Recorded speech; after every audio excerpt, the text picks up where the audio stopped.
азыр эң ириде ошо эң биринчи тармактагы адамдык милдет деген бир түшүнүктү талдап көрөлү деп атабыз.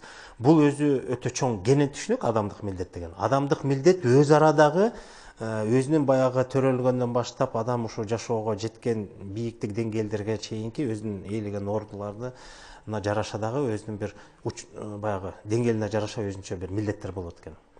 Мисалы, эң биринчи ата бала, аталык милдет, балалык милдет деген түшүнүк. Агалык, инелик деген милдет бар.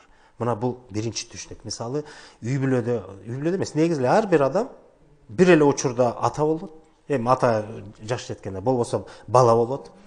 Бирөөгө ини, бирөөгө ага болот дегенде, же болбосо кыз бала болсо кыз болот, эже, сиңди болот деген мааниде.